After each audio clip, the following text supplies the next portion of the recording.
Well, it's an extremely diverse group of people that have come together from a whole bunch of walks of life, different countries. It really opens your mind to, it's not the way you think, most cases, so you get to learn and share that experience and grow.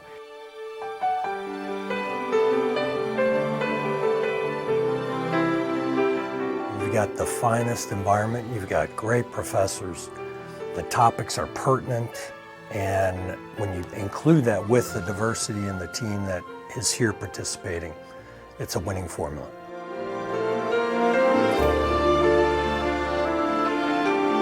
So the case method gets us very, very engaged.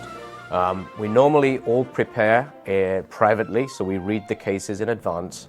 We meet with our living group buddies and we discuss the case, we discuss the questions. I mean, you have to do a deep dive and really understand the issues of the case because you're going to have to defend that case. So it starts there, and then you move into your living group discussion. And you start, usually your living group has 8 people, and you're going to battle these out. You're going to go through each of the discussions, things that came to your mind, and then you're going to find 8 other perspectives that challenge, your opinions, and that's good. And then you bring it into the classroom, and the professor is going to take it to a whole nother level.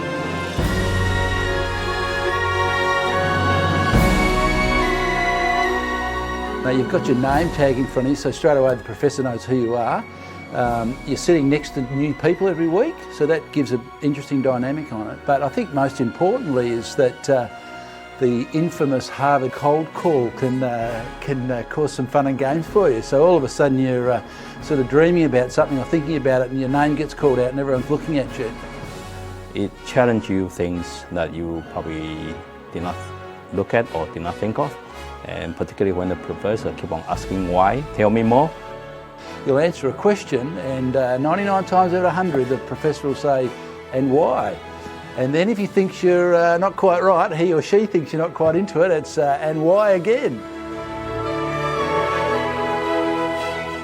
Oh, the professors are fantastic. I mean, I don't think they'll ever answer a question.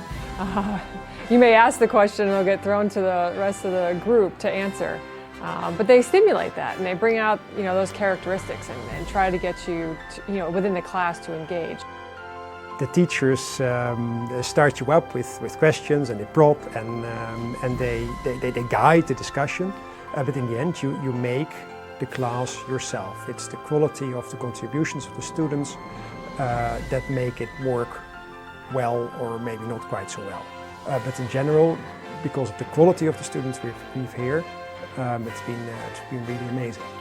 It's just a fantastic experience, Once the early nerves are over, people, are very familiar with each other and they don't hesitate in diving in. You don't have too much time to adjust to each other, and you need to sometimes learn from each other, but sometimes, how do you say that, tolerate a little bit, put up with each other a little bit. By doing that, you also learn how you can be more inclusive.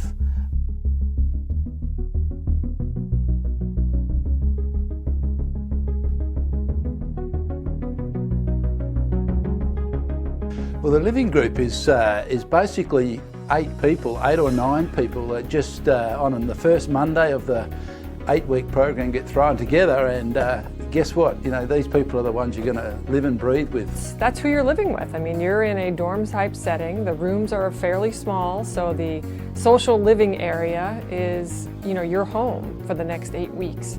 And you're going to spend your social time in the home, you're going to be eating in your home, and you're going to be working in your home. Easily 3 hours per night with the same people for 8 weeks. You're going to get to know each other.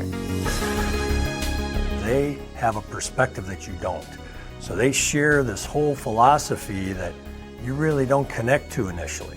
And then as the process continues, you just start to really understand the different perspectives of different cultures, for example, or different educational backgrounds. So look, there's serious studying and there's serious partying as well. And a good living group has a good mix of those two things. You've got to get out and, as I say, stretch your legs a little bit from time to time to keep your sanity. We organize every week activities. They're optional, but you tend to find that everyone's there. We have living group dinners on Saturday night and Sunday night outside of the campus. And normally there's a midweek expedition to Cambridge, to Tommy Doyle's or somewhere like that. We've had people go to basketball, to the games, Celtics games. It's playoff time, so it's fantastic games. We've had people go to see the Red Sox. People have taken trips out in boats. People have been out to Cape Cod. We've been to Rhode Island a couple of times.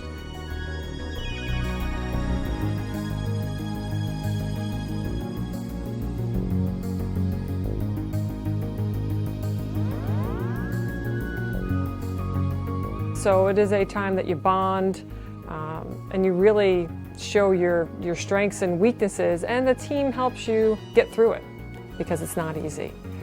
Nothing worthwhile ever is.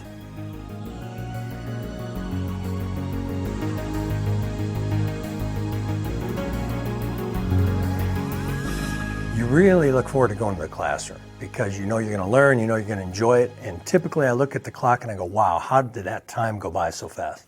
We have some very good impersonators in the group as well, and so you do get a little bit of mimicking that takes place, and you know there are certain characteristics that certain professors have that people love to copy. Yeah, you know, the professors have got their own idiosyncrasies, you know, look at me, or everybody. Well, I think one of the funny ones too is Amy. We sit back and, you know, she'll be one of those people, yes, yes, yes, and then she'll run over to the blackboard and write something down and run back out. And, you know, we do those imitations at night quite a bit.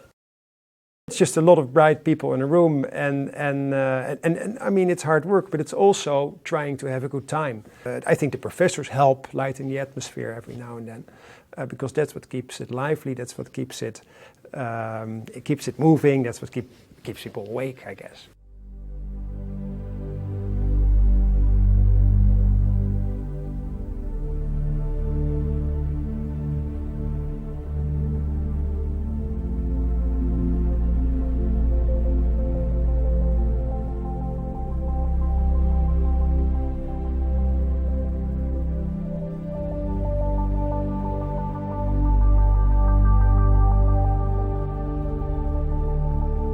The biggest thing I'm going to take back is understanding people. And that may be people that, you know, live next door to you, the people that live, you know, 5,000 miles away. Because it's a global economy now. I mean, we are dependent on each other and we have to understand each other.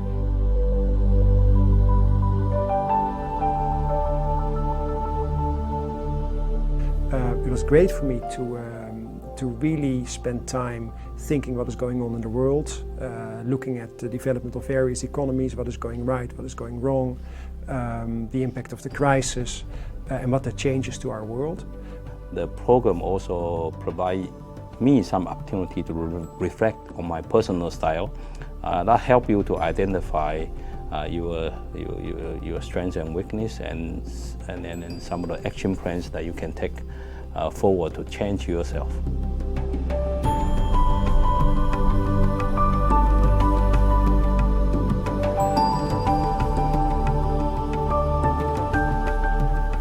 You sit back and as I said, you wind up stepping up your game here. You start to wonder, can I learn the way that all these young people can learn? And you force yourself, you challenge yourself, and before you know it, you see, I still have it, I can still learn. I've probably got a fair bit more confidence in my own ability now. I think I can sit inside this group and feel as comfortable as the next person. And as you go forward, there's just a huge amount of information that you'll be able to use to help you take the next steps.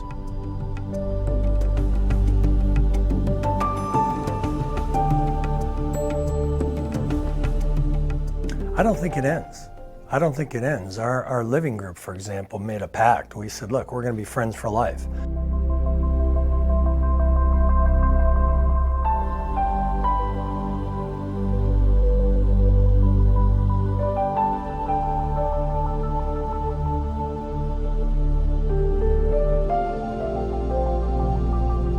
It's not goodbye, it's see you later. I don't know how to say it in all the languages, but the bottom line is, When we get our chance to get back together in all the different countries that are represented here, I look forward to meeting all of you again, spending time with you, and hopefully tipping a little glass of an adult beverage. It was lovely to spend these 2 months with you all. I much enjoyed it. I'll see many of you again at some point, but for now, bye-bye and good luck.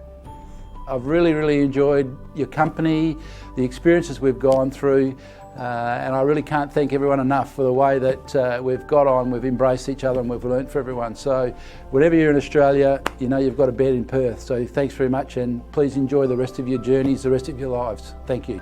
And I will miss you all, particularly your accent and the active participation that you have and the laughter that we've been through.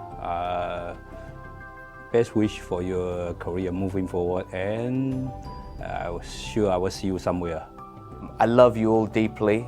I think you're a deeply flawed bunch of people, and that's probably why I love you even more. Some of the things that have happened in our living group have to stay in the living group, and I want to remind you all of our code of silence there on those topics. But you know what, if you're ever visiting London, as I said, give me a call. I'll treat you to a very hot curry and a few beers, and I miss you all already. Well, I never want to say goodbye. We're at the end of a journey, a very short journey, but I have no doubt that I will see you all again, and I look forward to that time and opportunity where we can meet again. And until then, I wish you all the best.